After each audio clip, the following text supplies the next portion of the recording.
The Wolf Queen, Book 2. From the pen of the 1st century 3rd era sage Montekai 3E82, a year after the wedding of his 14-year-old granddaughter, the Princess Potema, to King Mantiarco of the Nordic Kingdom of Solitude, the Emperor Uriel Septim II passed on. His son, Pelagius Septim II, was made emperor, and he faced a greatly depleted treasury thanks to his father's poor management. As the new Queen of Solitude, Potema faced opposition from the old Nordic houses, who viewed her as an outsider. Mantiarco had been widowed, and his former queen was loved. She had left him a son, Prince Bathorg, who was 2 years older than his stepmother and loved her not. But the king loved his queen and suffered with her through miscarriage after miscarriage until her 29th year when she bore him a son. 3E97. You must do something to help the pain. Potema cried, baring her teeth. The healer Kelmuth immediately thought of a she-wolf in labor, but he put the image from his mind. Her enemies called her the Wolf Queen for certes, but not because of any physical resemblance. Your Majesty, there is no injury for me to heal. The pain you feel is natural and helpful for the birth. He was going to add more words of consolation, but he had to break off to duck the mirror she flung at him. I'm not a pig-nosed peasant girl, she snarled.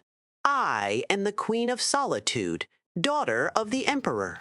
Summon the Daedra. I'll trade the soul of every last subject of mine for a little comfort. My lady, said the healer nervously, drawing the curtains and blotting out the cold morning sun. It is not wise to make such offers even in jest.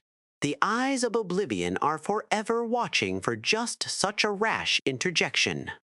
What would you know of oblivion, healer? She growled, but her voice was calmer, quieter. The pain had relaxed. Would you fetch me that mirror I hurled at you? Are you going to throw it again, Your Majesty? Said the healer with a taut smile, obeying her. Very likely, she said, looking at her reflection. And next time I won't miss. But I do look a fright. Is Lord Voken still waiting for me in the hall? Yes, Your Majesty. Well, tell him I just need to fix my hair and I'll be with him. And leave us. I'll howl for you when the pain returns. Yes, Your Majesty. A few minutes later, Lord Voken was shown into the chamber. He was an enormous bald man whose friends and enemies called Mount Voken, and when he spoke, it was with the low grumble of thunder. The queen was one of the very few people Voken knew who was not the least bit intimidated by him, and he offered her a smile. My queen, how are you feeling? He asked. Damned. But you're looking like springtide has come to Mount Voken. I take it from your merry disposition that you've been made war chief. Only temporarily, while your husband the king investigates whether there is evidence behind the rumors of treason on the part of my predecessor, Lord Thone.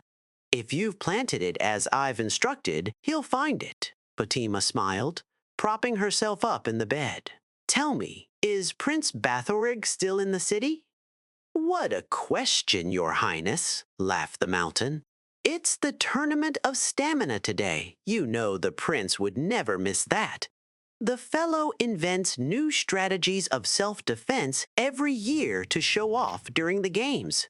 Don't you recall last year, where he entered the ring unarmored and after 20 minutes of fending off 6 bladesmen, left the games without a scratch?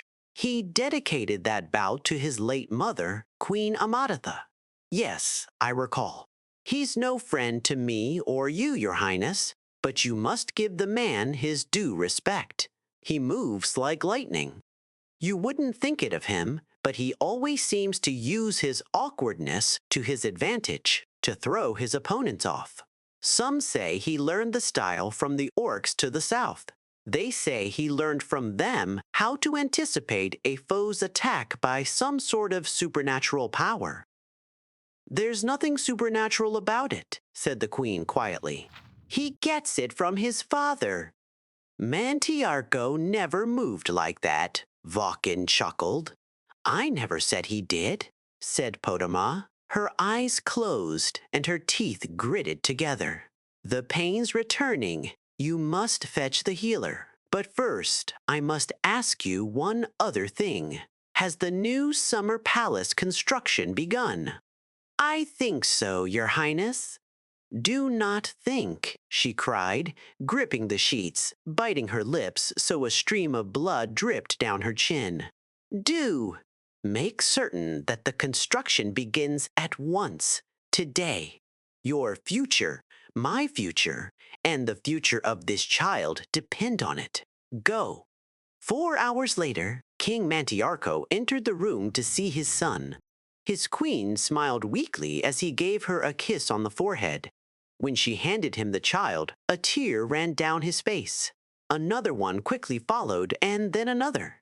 My lord, she said fondly, I know you're sentimental, but really, it's not only the child, though he is beautiful, with all the fair features of his mother. Mantiarco turned to his wife. Sadly, his aged features twisted in agony.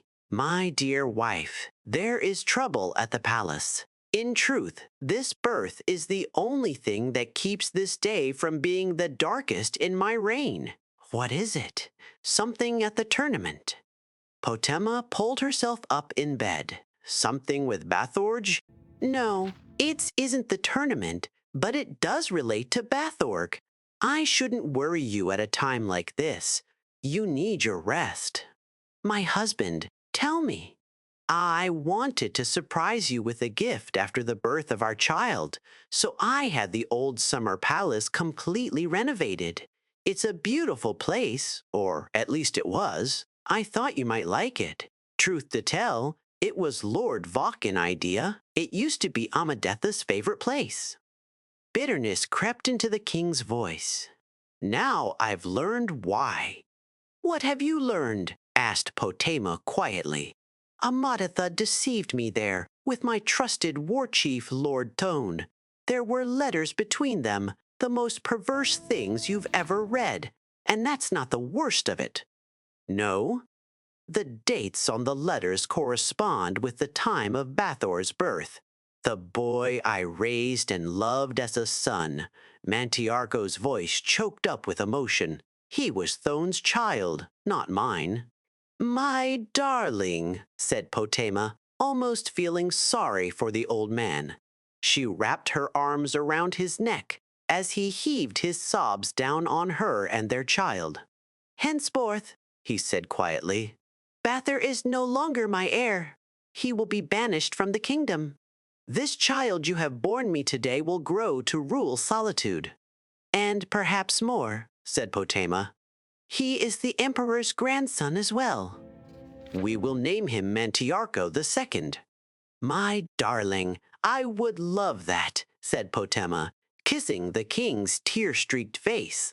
But may I suggest Uriel, after my grandfather the emperor who brought us together in marriage?